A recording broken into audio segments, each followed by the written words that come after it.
Hi, as you may already know, Tucker Carlson did interview Vladimir Putin.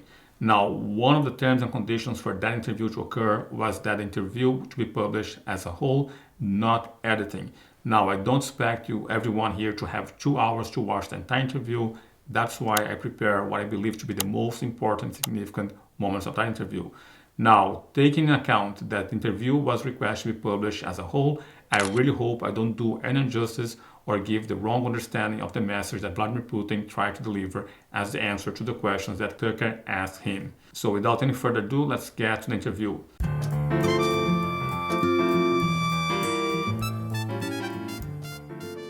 Now, the first thing that I want to share with you guys is the introduction of Tucker himself to the interview. And then I want to give what I believe to be the most important points, or the points that really got my attention. So let's listen to Tucker's introduction to the interview.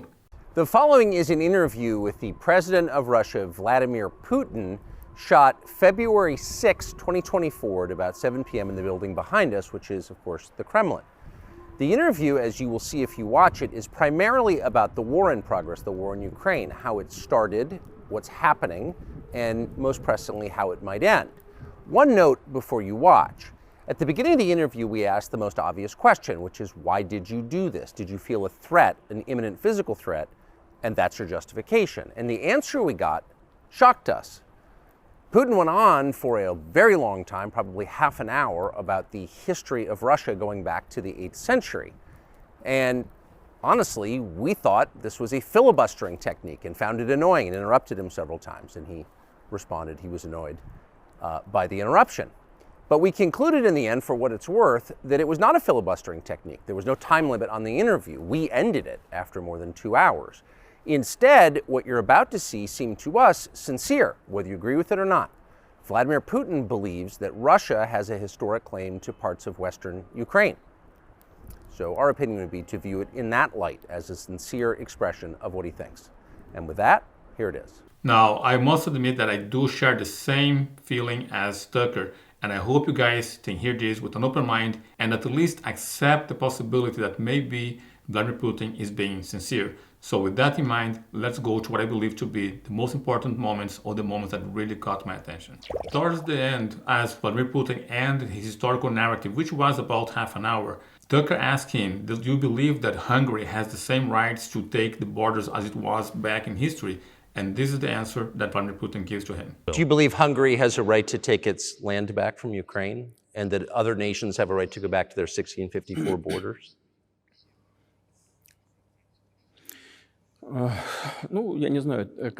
I'm not sure whether they should go back to the 1654 borders. But given Stalin's time, so-called Stalin's regime, which, as many claim, saw numerous violations of human rights and violations of the rights of other states,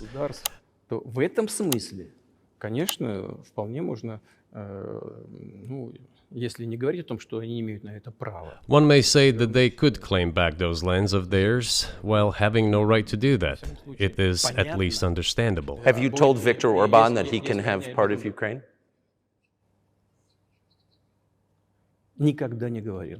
Never. I have never told him, not a single time. We have not even had any conversation on that, but I actually know for sure that Hungarians who live there wanted to get back to their historical land. Now, the reason why I find this footage important is not so much because of the answer of Vladimir Putin, but because Carlson is actually asking difficult questions. You can see by the facial expression of Carlson and the facial expression of Vladimir Putin, he was not expecting that question. And that's what I like about the interview. It seems like even though there must be an agreement on the line of questioning, Tucker is willing to ask difficult questions in this interview. That is what Russia was expecting, both from the United States and the so-called collective West as a whole. There were smart people, including in Germany. Egon Bahr, a major politician of the Social Democratic Party, who insisted in his personal conversations with the Soviet leadership on the brink of the collapse of the Soviet Union that a new security system should be established in Europe. Help should be given to unify Germany, but a new system should be also established to include the United States, Canada, Russia, and other Central European countries. Yes. But NATO needs not to expand. That's what he said. I did not know about this, but I do like the fact that it seems to be that there was an agreement that Europe should have their own security system and should include the US and Canada.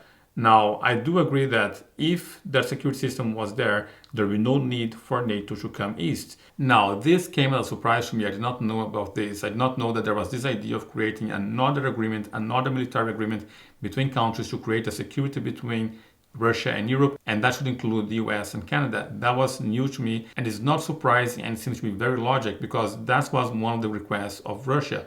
If they collapse the Soviet Union, that NATO should not move 1 inch to the east. And of course, they agreed to give the portion of Germany as part of NATO, but that should be the end of NATO. That is some of the perspectives of what happened, and I can see that if that was the agreement, there would be a need of a new alliance that would ensure the security of Europe and not NATO.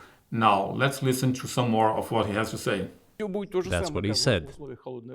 If NATO expands, everything would be just the same as during the Cold War, only closer to Russia's borders.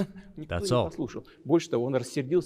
He was a wise old man, but no one listened to him. So I do agree with him that without the creation of that other entity, that other treaty, that other alliance between the countries of Europe and Russia, everything would be the same, except that now this time NATO was going to be closer to the Russian borders. And it's important to understand that NATO was created to be an opposing force to the Warsaw Treaty or to the agreement of military cooperation between the countries of Soviet Union.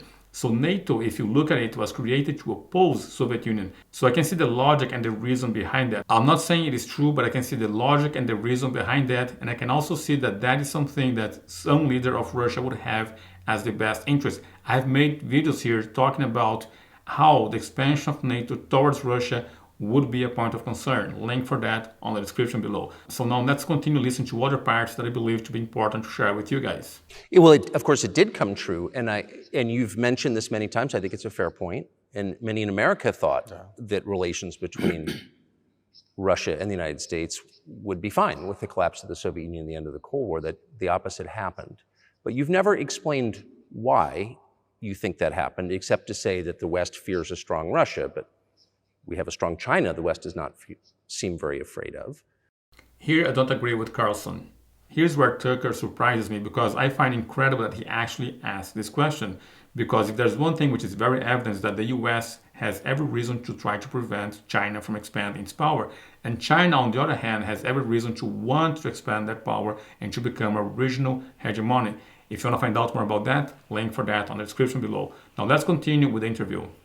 What about Russia, do you think, convinced policymakers they had to take it down? Запад боится сильного Китая больше, чем сильной России. The West is afraid of strong China more than it fears a strong Russia, because Russia has 150 million people and China has 1.5 billion population, and its economy is growing by leaps and bounds, or 5% a year. It used to be even more. But that's enough for China.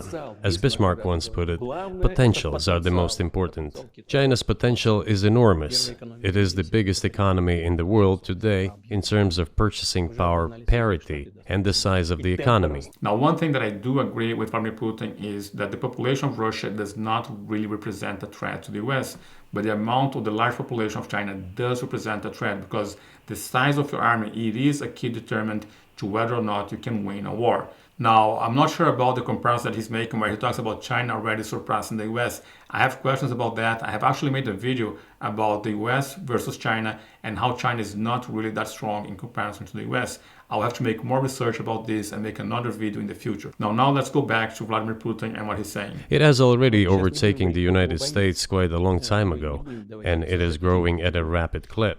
Let's not talk about who is afraid of whom. Let's not reason in such terms. And let's get into the fact that after 1991, when Russia expected that it would be welcomed into the brotherly family of civilized nations, nothing like this happened. You tricked us. I don't mean you personally when I say you. Of course, I'm talking about the United States. The promise was that NATO would not expand eastward, but it happened 5 times. There were 5 waves of expansion. We tolerated all that. We were trying to persuade them. We were saying, please don't. We are as bourgeois now as you are. We are market economy and there is no communist party power. Let's negotiate. Moreover, I have also said this publicly before. There was a moment when a certain rift started growing between us. Before that, Yeltsin came to the United States. Remember, he spoke in Congress and said the good words. God bless America. Everything he said were signals. Let us in.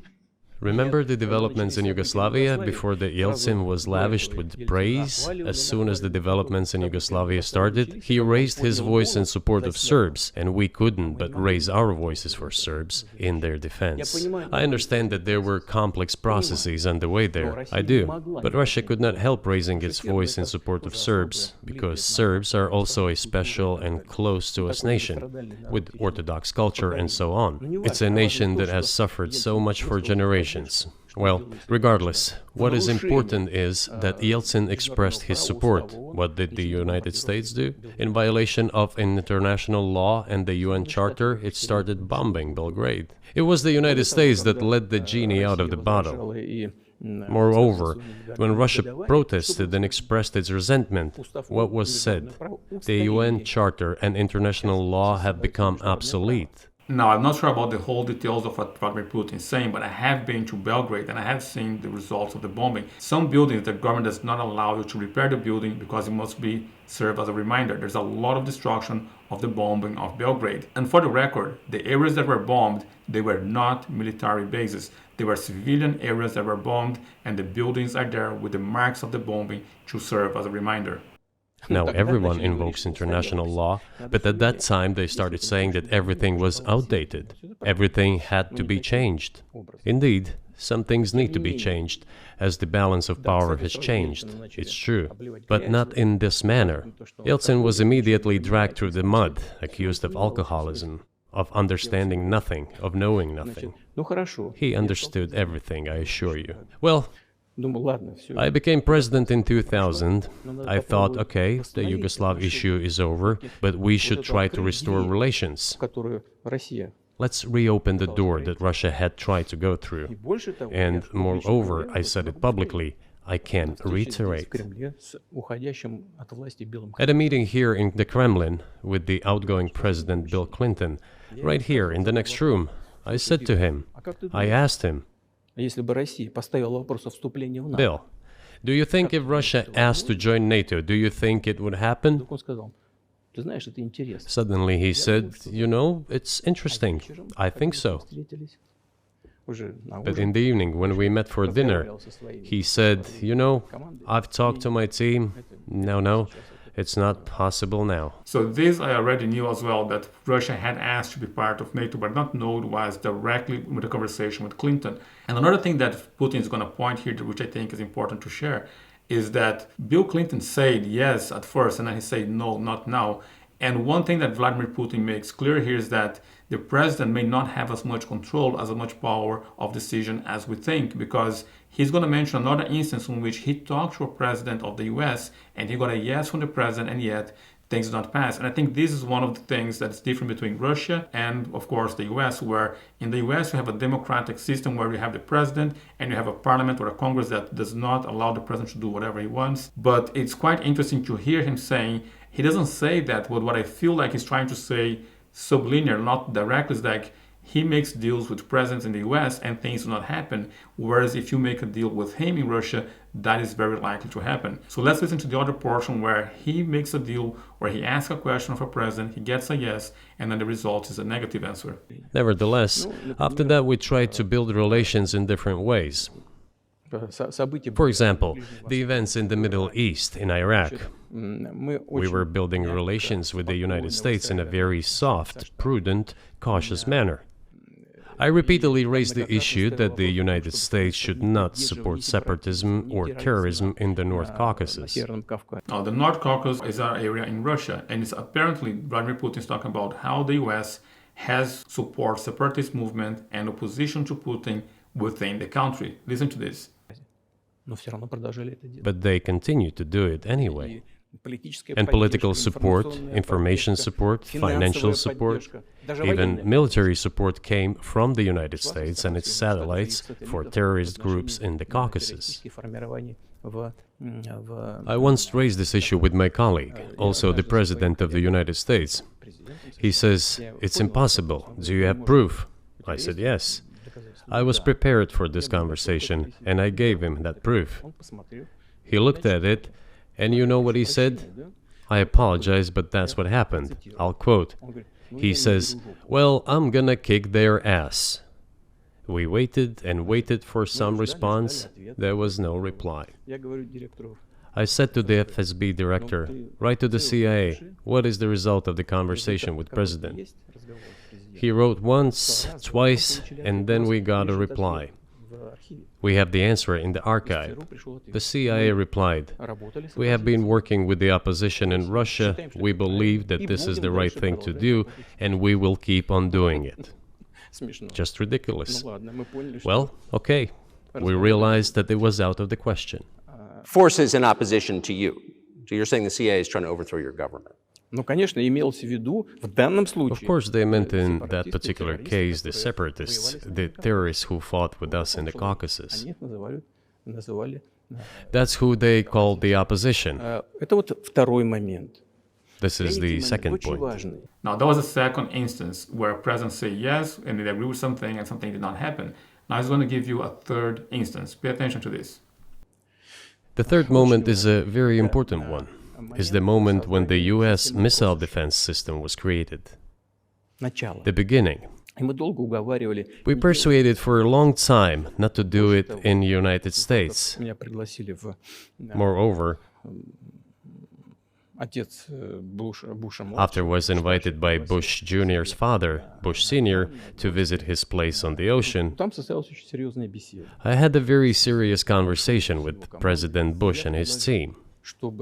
I proposed that the United States, Russia, and Europe jointly create a missile defense system that, we believe, if created unilaterally, threatens our security, despite the fact that the United States officially said that it was being created against missile threats from Iran. That was the justification for the deployment of the missile defense system.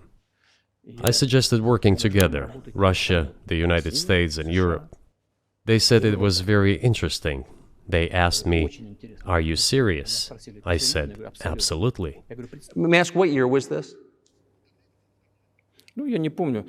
I don't remember. It is easy to find out on the internet when I was in the USA at the invitation of Bush Sr. It is even easier to learn from someone I'm going to tell you about.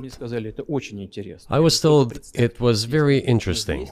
I said, just imagine if we could tackle such a global strategic security challenge together. The world will change. We'll probably have disputes, probably economic and even political ones, but we could drastically change the situation in the world.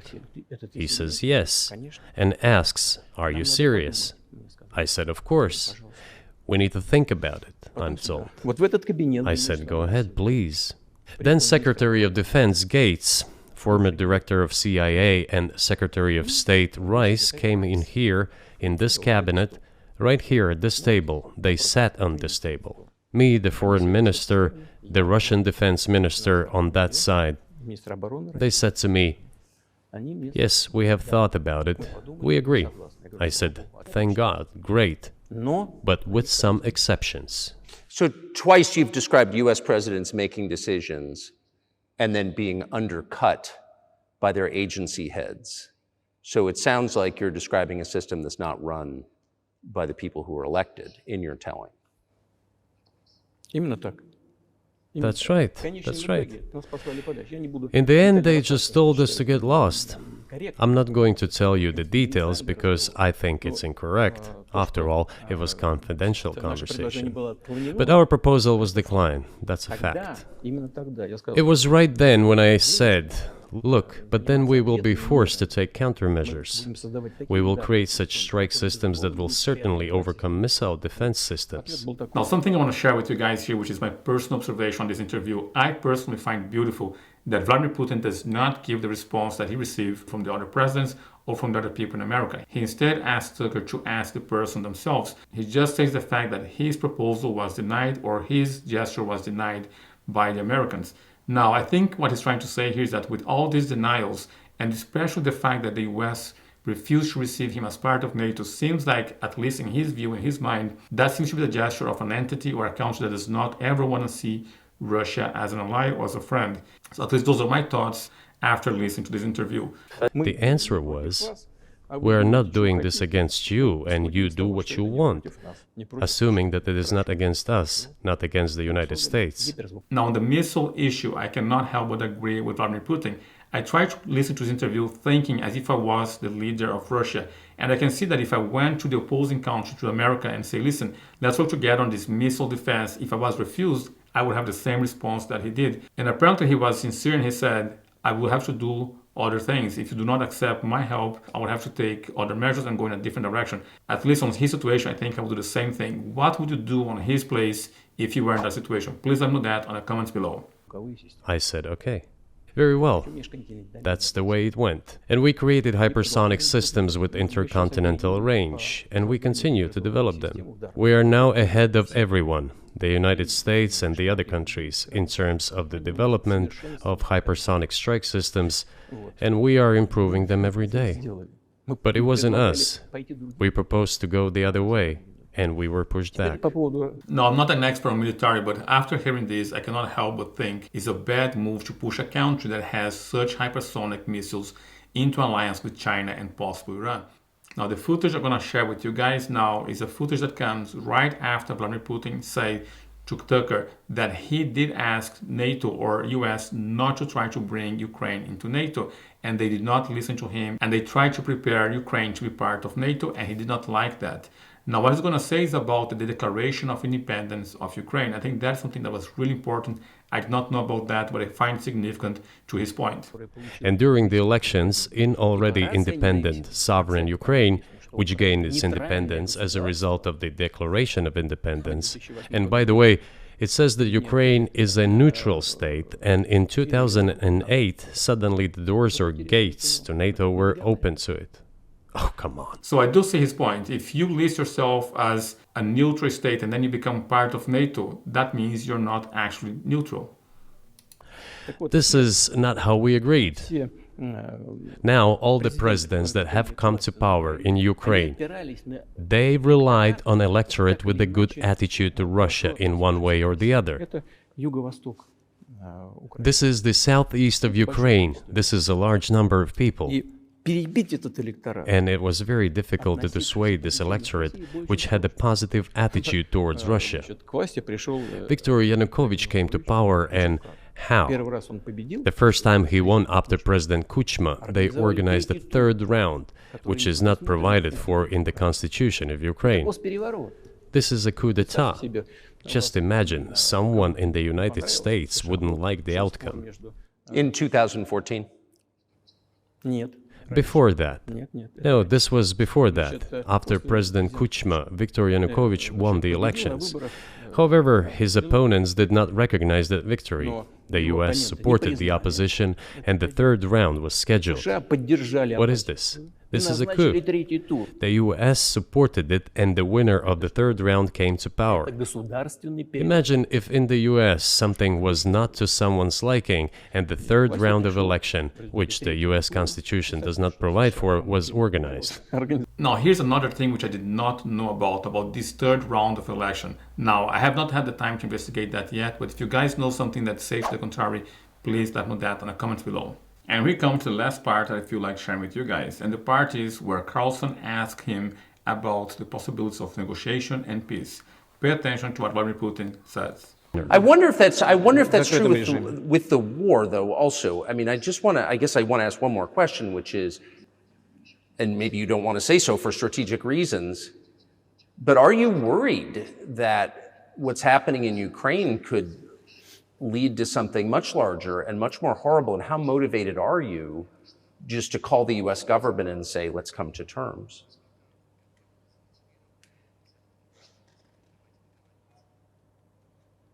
Так, послушайте, Я же сказал. I already said that we did not refuse to talk. We are willing to negotiate. It is the Western side, and Ukraine is obviously a satellite state of the US. It is evident. I do not want you to take it as if I'm looking for a strong word or an insult, but we both understand what is happening.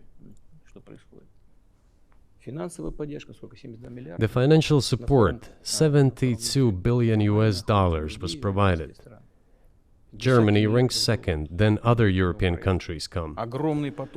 Dozens of billions of US dollars are going to Ukraine. There's a huge influx of weapons. In this case, you should tell the current Ukrainian leadership to stop and come to negotiating table, rescind this absurd decree. We did not refuse. Sure, but you already said it. I didn't think you meant it as an insult because you already said correctly, it's been reported that Ukraine was prevented from negotiating a peace settlement by the former British Prime Minister acting on behalf of the Biden administration. So of course they're a satellite. Big countries control small countries. That's not new. And that's why I asked about dealing directly with the Biden administration, which is making these decisions, not President Zelensky of Ukraine. I hope it comes as shocking to you as it came to me to hear Tucker saying openly and clearly that Zelensky is not empowered to negotiate peace. The peace has to be negotiated with the Biden administration. I believe I had said something of that nature before, but to hear him saying the same thing to me is quite shocking. Now let's listen to what else Vladimir Putin has to say on this matter. Если администрация Зеленского на Украине отказалась от переговоров, well, if the Zelensky administration in Ukraine refused to negotiate, I assume they did it under the instruction from Washington. If Washington believes it to be the wrong decision, let it abandon it. Let it find a delicate excuse so that no one is insulted. Let it come up with a way out. It was not us who made this decision, it was them. So let them go back on it. That is it. However, they made the wrong decision, and now we have to look for a way out of the situation to correct their mistakes. They did it, so let them correct it themselves. We support this. So I just want to make sure I'm not misunderstanding what you're saying. I don't think that I am. I think you're saying you want a negotiated settlement to what's happening in Ukraine.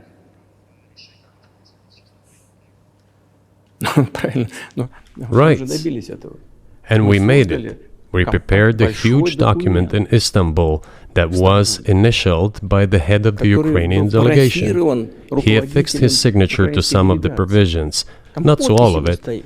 He put his signature and then he himself said, "We were ready to sign it and the war would have been over long ago, 18 months ago. However, Prime Minister Johnson came, talked us out of it, and we missed that chance." Well, you missed it, you made a mistake. Let them get back to that, that is all. Why do we have to bother ourselves and correct somebody else's mistakes? I know one can say it is our mistake. It was us who intensified the situation and decided to put an end to the war that started in 2014 in Donbass, as I have already said, by means of weapons. Let me get back to furthering history. I already told you this. We were just discussing it.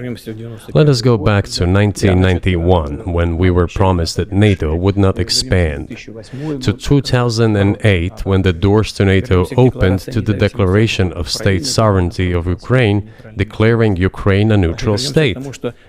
Let us go back to the fact that NATO and US military bases started to appear on the territory of Ukraine, creating threats to us. Let us go back to coup d'etat in Ukraine in 2014. It is pointless though, isn't it? We may go back and forth endlessly, but they stopped negotiations. Is it a mistake? Yes. Correct it. We are ready. What else is needed? Do you think it's too humiliating at this point for NATO to accept Russian control of what was 2 years ago Ukrainian territory? Я же сказал. I said let them think how to do it with dignity. There are options if there is a will. Up until now, there has been the uproar and screaming about inflicting a strategic defeat on Russia on the battlefield. Now they are apparently coming to realize that it is difficult to achieve, if possible at all. In my opinion, it is impossible by definition. It is never going to happen. So here we have it. This is the last portion that I want to share with you guys. Now I want to comment on this as well.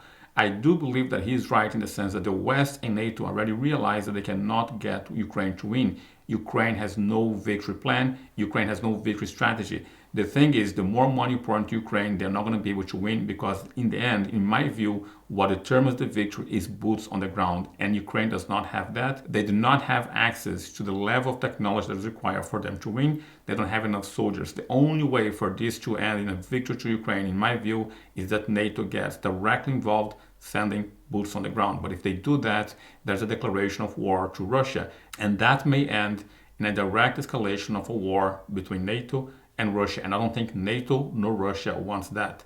So I do believe that eventually Zelensky would have to find a way to come and do this with dignity. Come in terms and make a deal with Russia. I don't think there's any chance for them to regain the territory that Russia has already taken, but I do believe they can give that territory and take what is left of Ukraine and make sure that Ukraine this time becomes part of NATO and also becomes part of the EU if that's the goal.